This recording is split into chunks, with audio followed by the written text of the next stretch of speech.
বিরতির পরদিনই বিপিএলে কাল বিগ ম্যাচ। টুর্নামেন্টে এখন পর্যন্ত অপরাজিত রংপুর রাইডার্সের মুখোমুখি হবে defending champion fortune Barishal. Dhaka পর্বে দুই দলের প্রথম দেখায় রংপুরের কাছে হেরেছিল বরিশাল। ব্যক্তিগত পারফরমেন্সের দিক দিয়েও যখন রাইডার্স তারকারা এগিয়ে, তখন ভাগ্যের খোঁজে বরিশালের তারকারা। সিলেট ইন্টারন্যাশনাল ক্রিকেট স্টেডিয়ামে ম্যাচ শুরু হবে দুপুর 1:30টায়। একটি আন্তর্জাতিক টুর্নামেন্ট জয় বদলে দেয় পুরো দলের আত্মবিশ্বাস। রংপুর রাইডার্স তার সবচেয়ে বড় প্রমাণ। বিপিএল শুরুর আগে গ্লোবাল সুপার লিগ জয় করা দলটি সেই ফর্মটাই টেনে নিয়ে এসেছে ঘরের মাঠে। বিপিএল শুরু থেকে টানা 5 জয় সেই কথাই বলে। ব্যাট ও বল হাতে ধারাবাহিকতার মধ্যে আছেন রংপুরের ক্রিকেটাররা। 1 সেঞ্চুরি সহ 217 রান নিয়ে টুর্নামেন্টের ব্যাটারদের তালিকায় সবার উপরে আছেন ইংলিশ তারকা অ্যালেক্স হ্যালেস। 199 রান নিয়ে এখন পর্যন্ত আসরের দ্বিতীয় সেরা ব্যাটার সাইফ হাসান।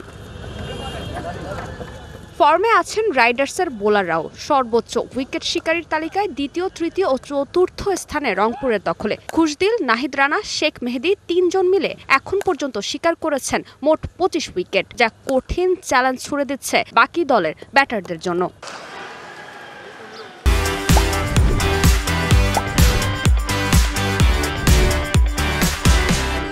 বিপিএল এ ডিফেন্ডিং চ্যাম্পিয়ন বরিশাল। সাম্প্রতিক ফর্মে তারাও রংপুরের থেকে পিছিয়ে নেই কোনো অংশে। এখন পর্যন্ত 4 ম্যাচ খেলে 3টিতে জয় নেওয়া বরিশাল আছে পয়েন্ট টেবিলের দ্বিতীয় স্থানে। তামিমদের একমাত্র হারটা এসেছে রংপুরের বিপক্ষেই। মিরপুরে সেই ম্যাচে বরিশালের 125 রানের টার্গেটে 2 উইকেট হারিয়ে টপকে যায় রংপুর। সিলেটে একই ভাগ্য বরণ করতে চায় না বরিশাল।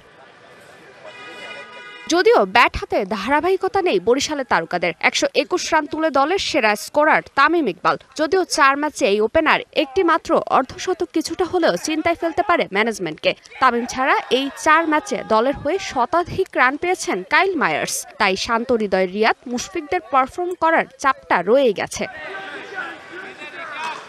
তবে বরিশালের সবচেয়ে বড় চিন্তা শাহিন শাহ আফ্রিদিকে নিয়ে। অনেক আশা করে তাকে উড়িয়ে আনলেও গেল 4 ম্যাচের কোনোটাতেই উইকেট পাননি এই পাকিস্তানি তারকা। তাই শুধু ব্যাটার নয়, বোলারদেরও হতে হবে টিম গেমের অংশ। তা না হলে রংপুরের বিপক্ষে বরিশালকে হারের স্বাদ পেতে হতে পারে আবারও। ফারজানা জাহান প্রিয়া, ডিবিসি নিউজ।